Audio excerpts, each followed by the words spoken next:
The Karate Kid of yesterday versus the Karate Kid of today.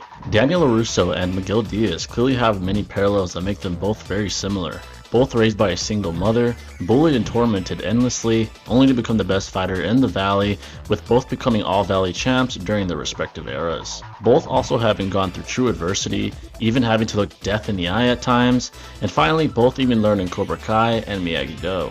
It's interesting to sit back and determine who would win between these two, as not only do we compare these two karate legends, but also, of course, the generation of old versus the generation of new.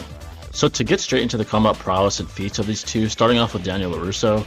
Daniel in his youth from Karate Kid 1 to Karate Kid 3 went from a bullied kid getting beat up constantly to one of the most skilled karate practitioners in the history of the Karate Kid verse. In Karate Kid 1, we see Daniel with only approximately 7 weeks of training defeat the entire dojo of Cobra Kai, including Cobra Kai's top student and already two-time All-Valley champion, Johnny Lawrence. Just to further put this into perspective, Johnny in '84, during his junior year, didn't have a single point scored on him, according to him, only to have Daniel LaRusso the following year, while illegally injured by Cobra Kai, defeat him with the iconic crane kick. In Karate Kid 2, Daniel would go on to only further hone his skills, specifically learn the drum technique, which would later aid him in defeating Chosen Taguchi, who was the star pupil of Sato, Mr. Miyagi's former best friend and now rival. What makes his victory notably impressive is that not only was Daniel facing a bloodlusted Chosen who had the intent to kill Daniel, but was also facing a far more experienced martial artist than himself, with Sato training Chosen from a very young age, as we see in Cobra Kai.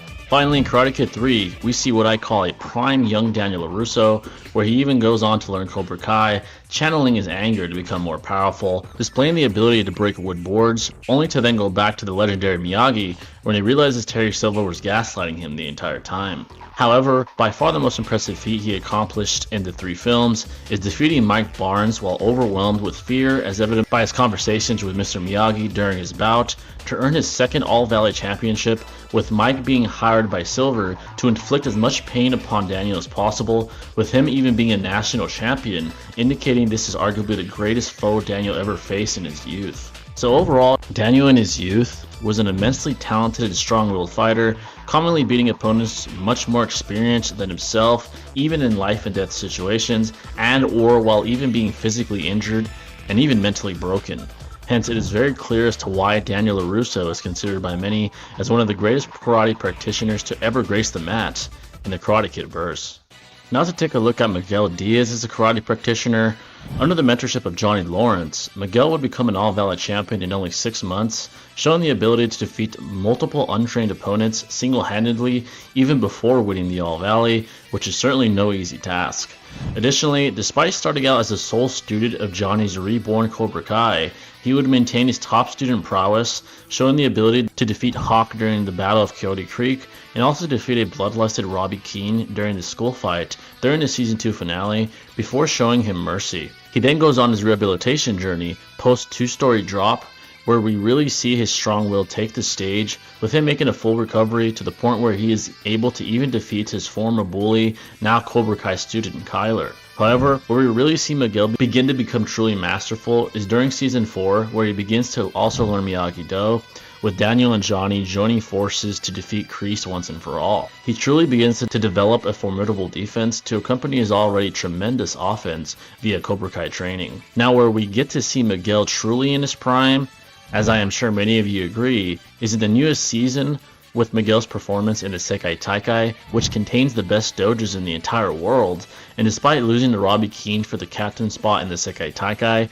Miguel consistently performs far better than Robbie and everyone else in Miyagi-Do, essentially single-handedly keeping the dojo in the tournament throughout most of Season 6. He even displays the ability to defeat 2 Sekai Taikai participants simultaneously during the first elimination round, even defeating a dojo captain in this insanely impressive performance. It is very clear that Miguel has come a long way from being that bullied kid, having Pepto-Bismol poured on his head, becoming a legitimate world-class caliber karate practitioner, with him even dominating on the world stage against the world's greatest karate talents. So with all that being said, who would win?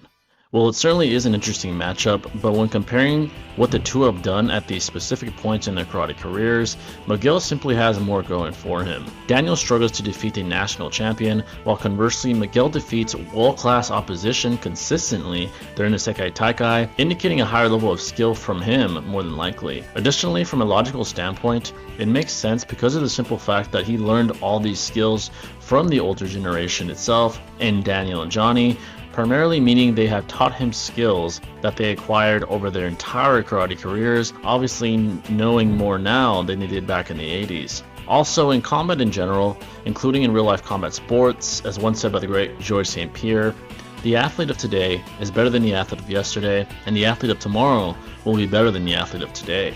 Simply put, martial arts evolve just like many other things do, with it improving upon itself as generations go on. But to steer off that tangent, yes, Miguel Diaz would defeat prime youth Daniel LaRusso, having more knowledge of karate at his disposal, and also having better high-level performances to show for it. And there you guys have it. That is the video. Now trust me when I say, guys, I am very biased and a huge fan of the older generation of Karate Kid, especially when it comes to Mr. Miyagi and Daniel. However, I had to be objective in this video when deciding the victor of this matchup. Please feel free to leave your thoughts, including even disagreements, in the comment section below. And to end off the video, I of course have to end it by saying Cobra Kai never dies. Stay classy, y'all.